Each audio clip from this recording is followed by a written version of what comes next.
What's sweetie, what it do, what it did, what it done. Welcome back to my channel. If it's your first time here, please like, turn your notifications on and subscribe. And if it's not your first time here, please like, turn your notifications on and enjoy the vibes.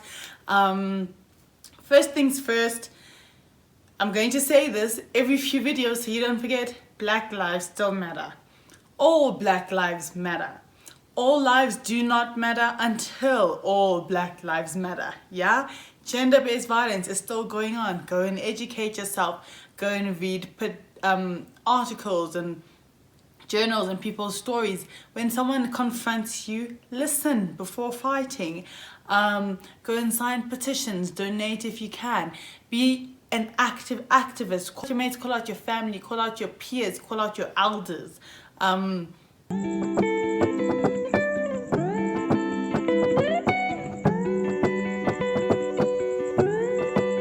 But yeah, as you guys can see by the title of this video, we're doing a Q&A relationship version. I am playing an agony aunt, okay?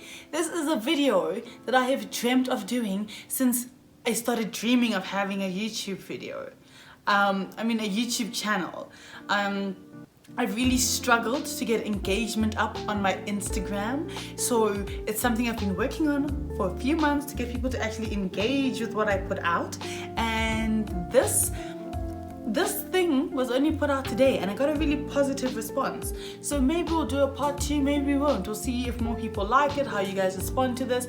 But I am giving out relationship advice. I know some people are going to be like, but you single, Mugil. Yes, the coach doesn't play. Nah, they just coach. I am generally someone who gives advice. I hope it's good advice. I assume it's good advice by the amount of people that come back and the amount of people that are continuously asking me for advice. So we are going to do it. I am generally, like, if I make jokes, like, lol, I'm sorry, but I will give what I think is the best advice for the situation. In the end, everything is anonymous. Don't be nosy and try and go figure out who it is. Don't think people are subtweeting you. If the shoe fits, wear it. But like, just watch and enjoy and learn. Nah? This is what, kicking it with C is about. We literally chill, we chat, we interact, we do the things. We learn, we grow together. Also, shout out to all my subscribers. I really appreciate the support, especially from my mates. Yeah, it just makes me very happy, so thank you. But anyways, let us get into the tea. If you were to this is not relationship, but I guess if you were to make it big or even carry on with YouTube, would you share your relationship? This is in the previous video or the next one. Don't really know what order I'm posting them in right now, but no. Yes and no. I would not hide that I'm in a relationship. I would not hide who I'm in a relationship with, but I also wouldn't actively share who I'm in a relationship with. Like, if you know, you know type of vibe. Okay, you love this girl, ne? But every time you message her, you end up hurting yourself. What do you do?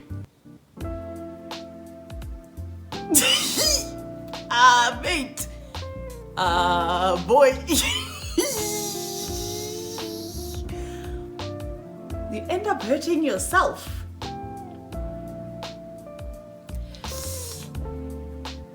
You got a dip, boy. You know what the thing is? If it's every time you message her, you end up hurting yourself. One, stop messaging her. It's going to be hard, I know, but stop, baby boy.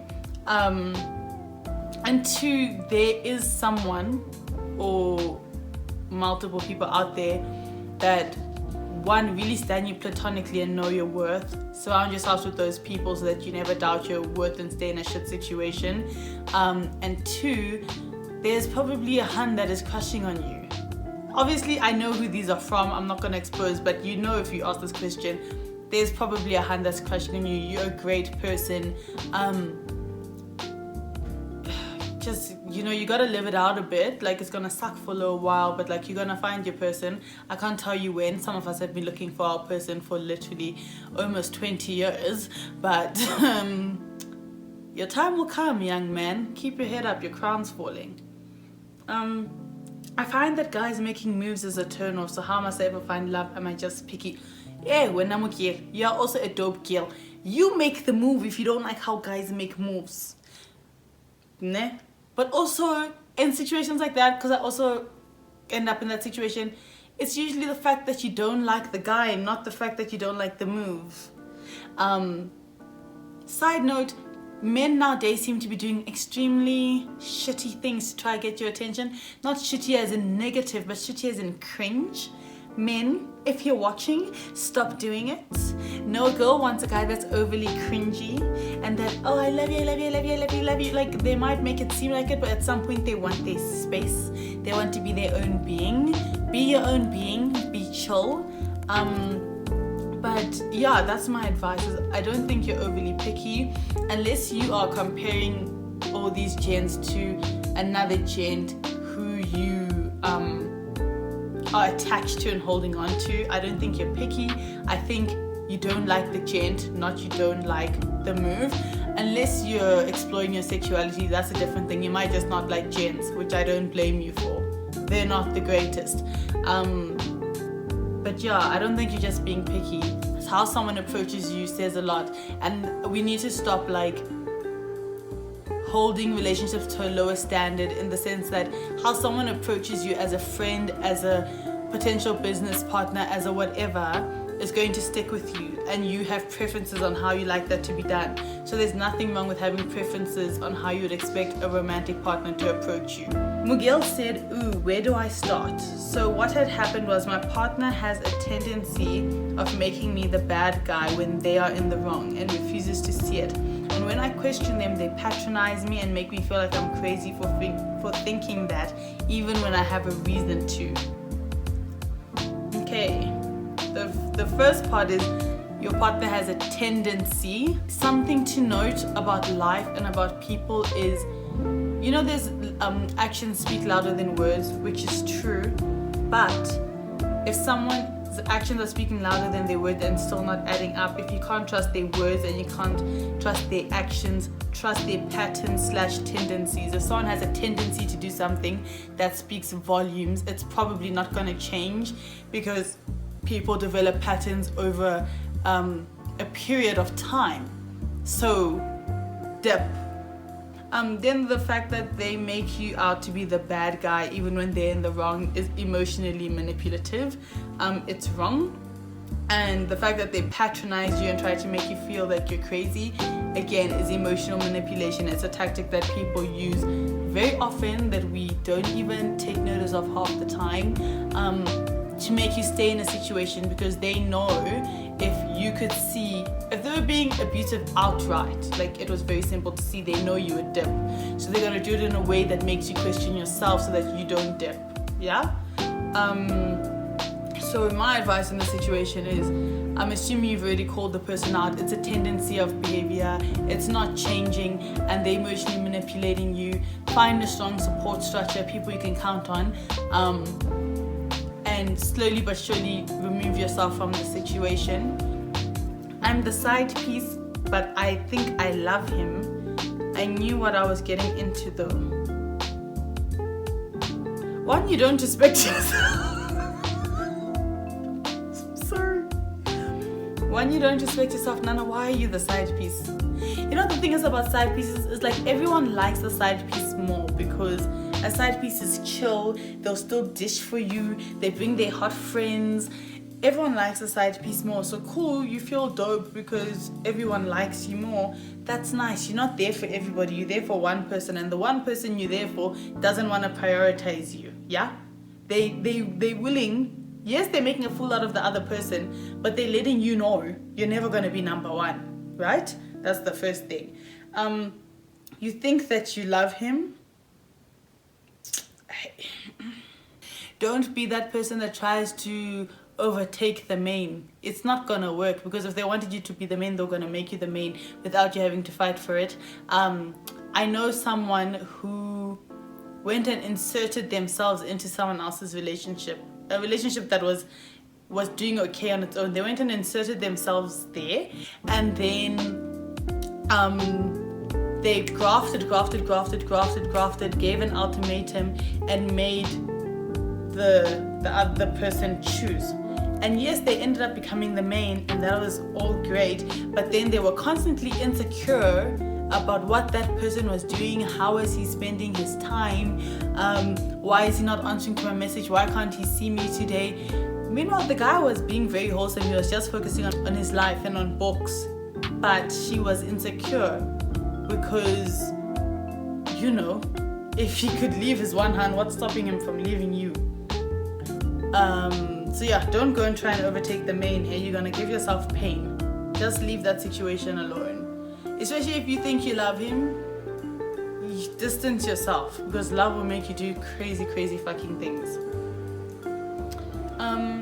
If you're dating someone for a year and a half and then they cheat, but they tell you on the same day, what would you do? I would leave. I don't know why people think being honest about cheating makes me stay. The fact that you cheated on me is the problem.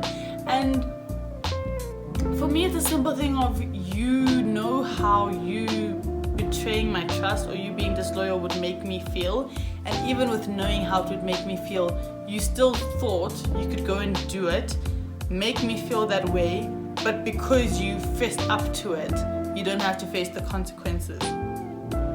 If you cheat, I'm out. That's personally me. Why are you cheating? If you don't want me, if I'm here, let's say, nah, Sandy, I'm here. There's a gent here. I have a gent at home. Yeah? I'm here, I'm talking to my gent, and it's going well. Not my gent, but a gent. It's going well, and I know I want to lums this gent, yeah? Hey, bruh, rather be toxic, pick up the phone and say, hey, baby, listen, it's over. Cut your phone and switch it off. At least you didn't cheat on me. Know that you can't come and get me back after you cheated on me, but don't humiliate me like that, because often in society, we blame the person who was cheated on, not the cheater. And that's not fair. That's not fair. We're always like, oh, you couldn't keep your man. No. You couldn't keep your dick in your pants is the question we should be asking. And would you date someone with a child? Honey, no. I'm 19 years old going on 20. What am I doing being a baby mama? I don't want to be in your baby mama drama. And guys, even if, you know, the thing is like, a lot of people will assume that this person's much older than you. What are you doing? Charlie, people are sexually active. It's legally okay for you to be sexually active from the age of 12, right? You could be dating your age mate that has 2 kids. Now you're basically dealing with 3 kids, because a 19-year-old boy is exactly that. It's a boy, it's a child. Their frontal lobe is not fully developed. They're young, they're immature, they're still reckless. Now I must be looking after you and your 2 kids. Are you mad? Are you crazy? Baby mama drama for who? Chances are he slept with someone younger than him, so I'm now dealing with a 16-year-old as well. 4 kids.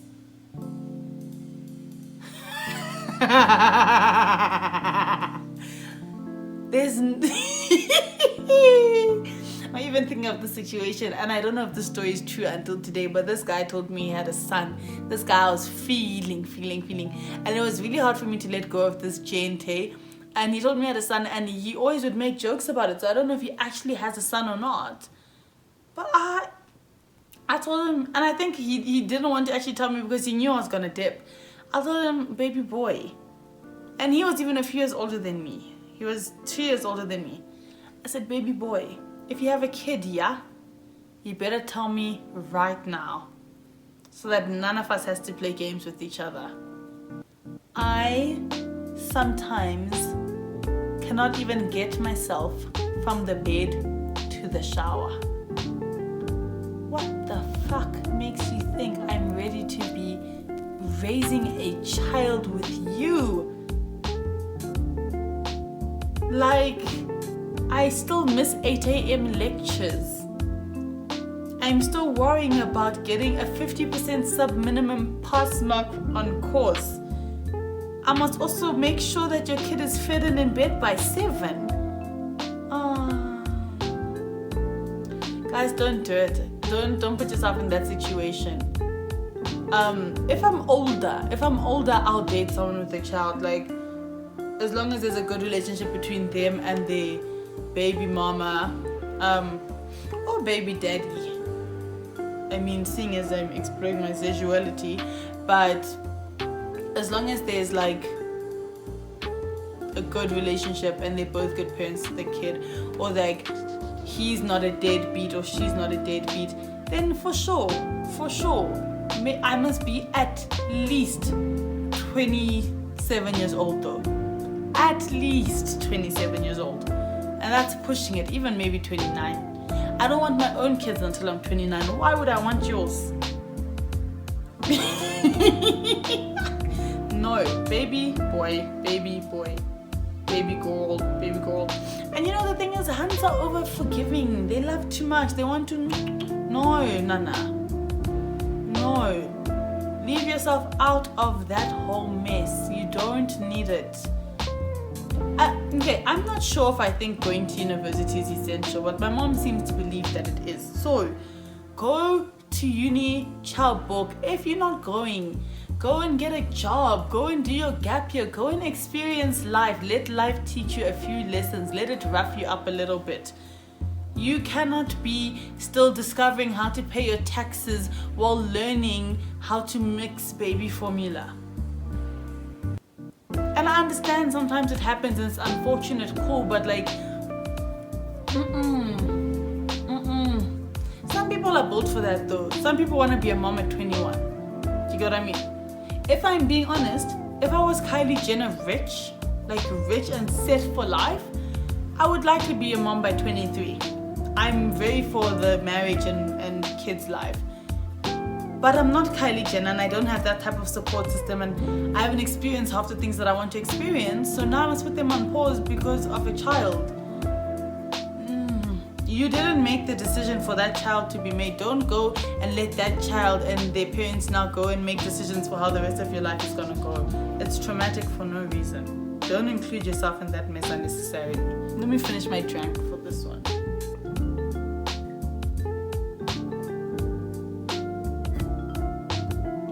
Overseas and there's a boy you're with. How do you go your own way? That's part one. And then part two is, can you stay friends with a boy you've dated for a long time without breaking his heart? So the first part,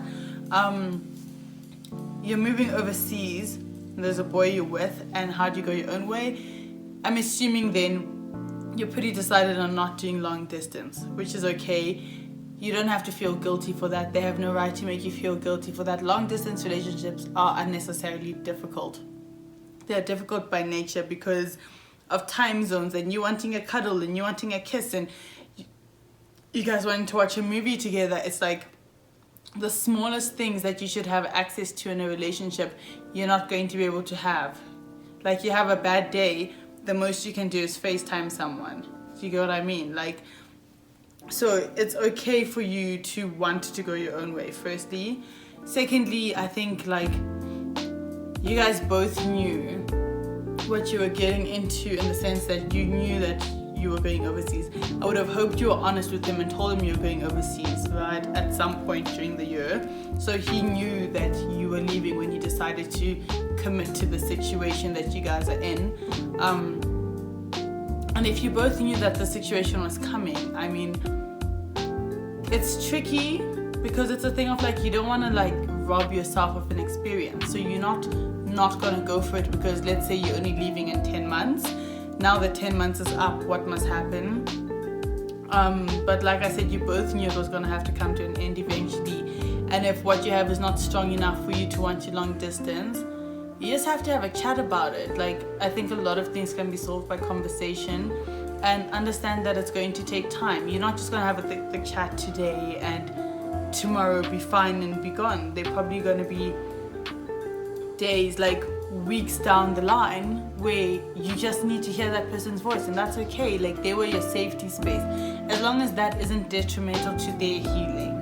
Does that make sense? Like, some people heal in a sense that like they cut you off and they're done with you for life, and then some people are more of like a slow, steady, cut you out slowly. So depending on how the two of you heal, don't deprive yourself of each other. Like, you can still chat here and there, check in on each other. Like, you were each other's safe spaces for a long time, so there's nothing wrong with like still checking in on each other and still caring. But I think it just comes down to a basic conversation of like, look, Chief, we both knew this thing was coming to an end eventually. We both decided to go for it. It's been absolutely great, but we both know the long distance thing isn't what either of us are looking for, and there's no point in trying to convince ourselves that it's what we want, because it's just going to hurt us in the long run. So let's rather end things now civilly and be able to appreciate what we have and appreciate what we have had, and still be able to appreciate each other as people, because it's very hurtful when you've had such a long run with someone, and you've had such a good run with someone, and your memory gets tainted because of petty things. To everyone who asked questions, thank you guys so much. I really enjoyed your questions. Thank you for trusting me with your issues. I hope the advice helps. If you ever want to talk about it more, like on a one-on-one, you obviously all have my Instagram, so just send me a DM and I would love to speak to you about it. But yeah, if you want a part 2 of this type of video, or you want more of these types of videos, you guys have to let me know in the comments, in my DMs, in my PMs, however. You have to let me know so I know what you guys want to see. But yeah, that's it for this video. Thank you guys so much for sharing. I really appreciate it. Thank you for trusting me with your emotions and with your vulnerability. And I will see you guys on Friday for another Love and Healing, and next week Tuesday for another whatever.